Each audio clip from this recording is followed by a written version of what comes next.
This video's not made for kids, you crazy bitch-ass bastard!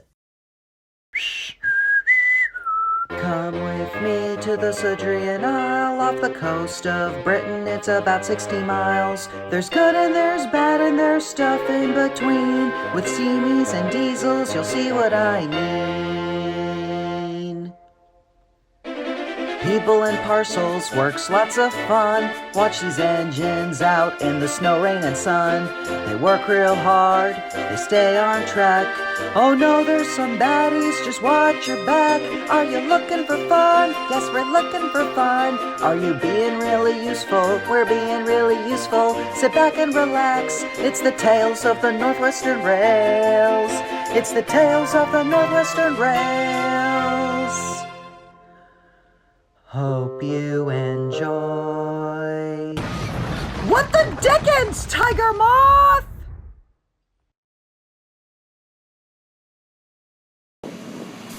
While Thomas was away in Japan, Percy handled Thomas's passenger runs on the branch line, as well as running his local services on the main line.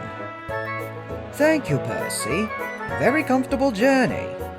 My pleasure, sir. You're much more kinder than Thomas. I wish you'd pull his local service all the time.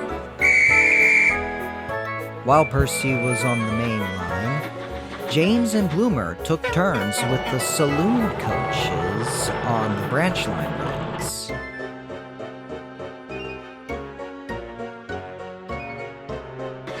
You lost a race to a car? Shut up.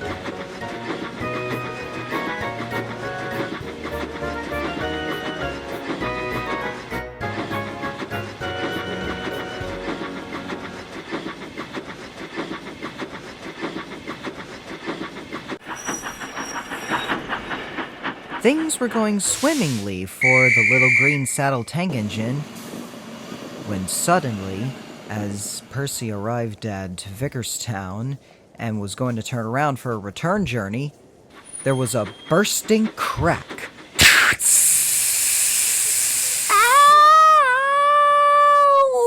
Ouch!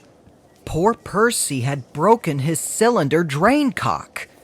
Guidelines, please stand down when I say that. I'm not trying to sound sexy. That is an actual part of a steam engine.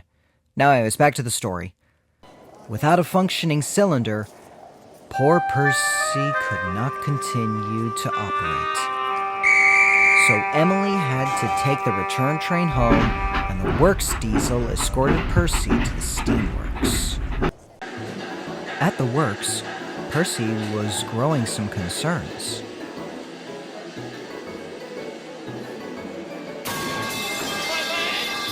It may take a few days, Percy, but we'll mold you a new cylinder drain cock for you. It's not just that part I'm worried about, Victor. With me out of service, who's going to take Annie and Clarebel about on the branch lines and main lines for locals? I'm sure Sir Topamat will find a perfect candidate. And he did. It was a certain tram engine who on occasion ran on Thomas's branch line. Toby and Henrietta were just resting at Allsdale End when he approached them with the job offer. Toby, there you are. Percy's out of service to a broken cylinder while doing Thomas's work. So I'll need you to take his place until he returns. Of course, sir. That's including his local. His local? Indeed, which means you'll be traversing through the main line. Don't fret, Toby. You've been on the main line dozens of times. Well, it may have been on a slow line, but still. Well, what if I go too fast? You remember the last time I went fast down the main line with your sister Hannah. Well, Hannah's not here, is she? She's back in a knot for Quarry. Besides, it would be you who's in control of your speed. While you may not go too fast, you might be fast enough to not to go too slow. So not too fast and not too slow in the main line. Okay, I'll do it. I'll do it for Percy. There's a good engine. Stanley will handle your branch line while you're away. You'll start first thing tomorrow. Good night now. And with a turn of his heels, Sir Topham Hatt walked back to Winston and drove off. And it was all arranged tomorrow. Stanley ran Toby's branch line, while Toby fetched Annie and Clarebel and got to work on Thomas's branch line.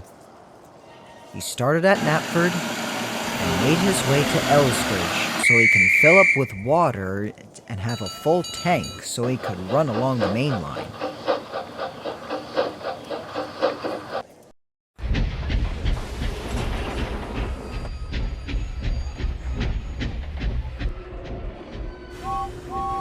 Toby was still feeling rather anxious until James pulled up next to the platform for a guaranteed connection. Good morning, Toby. I see you filling in for Percy's local.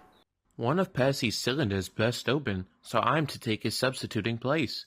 Today I'll have to take his local train, meaning I'll need to travel on the main line, and I'll have to go fast.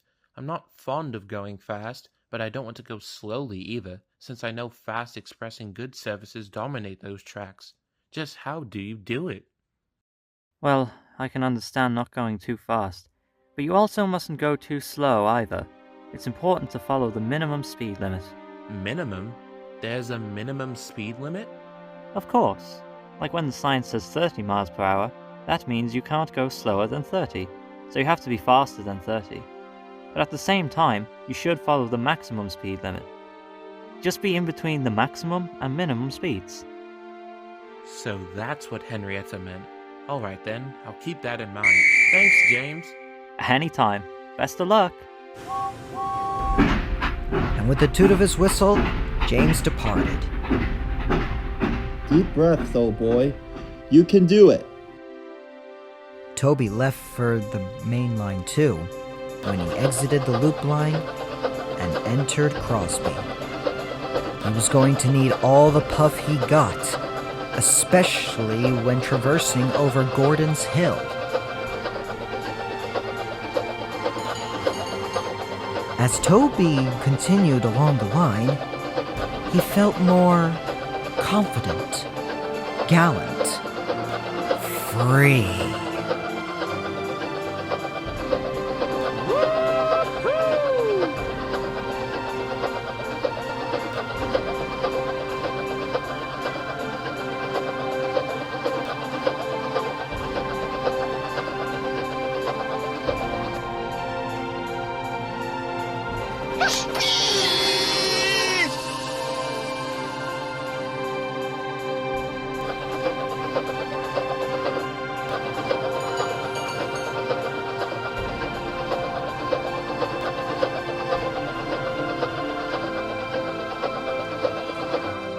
Well done, Toby. I knew you could do it. At last, Toby pulled into Vickerstown stations. He was a little shaken, but quite proud of the accomplishment. I thought for sure we'd derail. A little rocky, but thank you for being on time, Toby. Phew, you're welcome. I agree with that one passenger, Toby. You were a little rocky, but not as bad as Thomas, still.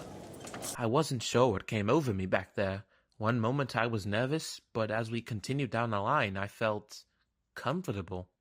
That was you stepping out of your comfort zone and gaining confidence, Toby. You should be proud of that feeling. And indeed, Toby was. So for the next few days, Toby continued to run on Thomas's branch line just as well as the main line, going fast. Which, surprisingly, for a tram engine, the top speed is 75 miles per hour. He even spent some time at Tidmouth Sheds for a rest. All the other engines were glad to have Toby at Tidmouth Sheds again. At least only for a little while, but they'll enjoy it while it lasts. But then one day, Sir Topham Hatt had an assignment for both Toby and James.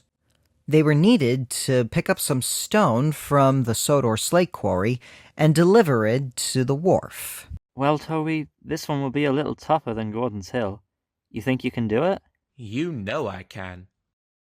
The two engines left Tidmouth Sheds and went along the main line and entered Kildane to reach the Peel-Godred line. James was right. It was a tricky climb up to the quarry. But Toby was persistent. He pumped his pistons as hard as he could and rolled as fast as he could up the line. At last, both engines arrived at the quarry. Even James had to admit he was impressed with how close Toby kept up with him during the ascent. Nicely done, Toby.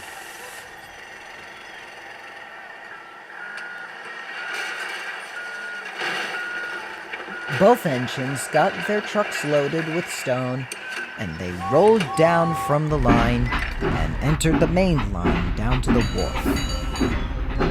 However, during the trip down, Toby constantly put his brakes on. He knew that a heavy train would make him go too fast.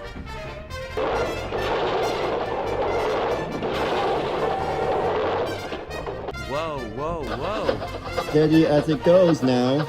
If you can pull 48 trucks, this should be a cinch.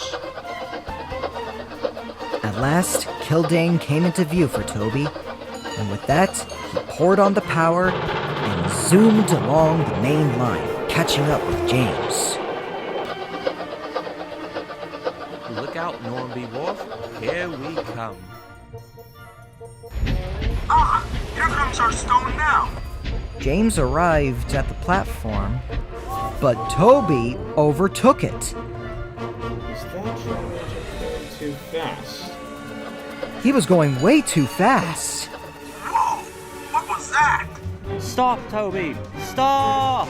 He tried to slow down, but his brakes wouldn't work. Bailing Oh out! dear! Bust my cow catcher. Hold tight, lad. I'll call for help. James picked up Toby's trucks as well as his own, while Percy, who was finally out of the works, fetched Toby to take him to the steamworks. Don't know what happened. My brakes weren't working. Well, crumbs. Here's the problem. You've worn out your brakes. Ow. Must have been the crescent of the Peel-Godred line. Oh, now I remember. It's been a while since I saw him since the Great Little Railway Show in 2020, or when he and Reneus tried to find a Christmas tree on Misty Island in 2012. Don't worry, Toby. I'll get you to the steamworks. Thank you, Percy. Percy brought Toby to the steamworks, and Victor assured him that a new cowcatcher would be molded onto him, as well as new brake blocks would be fitted. And Percy, I got a surprise for you. It took some doing, but we patched up Boxy and we got him into the appropriate loading gauge. So now you may take him back to the branch line. Percy glanced over at Boxy. He thought to himself, and then made a decision. I appreciate the offer, Victor, but I don't believe I trust myself in taking Boxy after what I've done to him as well as Thomas's words. I'm gonna pass that torch on to someone more trustworthy. And then after their little test run with Boxy, they can take Boxy back to the branch line, and no one will place a buffer on him until Thomas returns. It's his boxcar souvenir, after all. Very well, Percy, if that's what you wish. I'll have Murdoch pick it up then. Thank you, Victor. And bye-bye, Toby. Come back soon from the works. Take care, Percy. I'll see you when I'm out of the works. And Victor was true to his word. Murdoch fetched Boxy for a little test run by delivering some explosives to the Sodor slate quarry. And after a couple days, With Percy back on the branch line, Toby can now return to his branch line, working as the slow and steady tram engine we all know and love.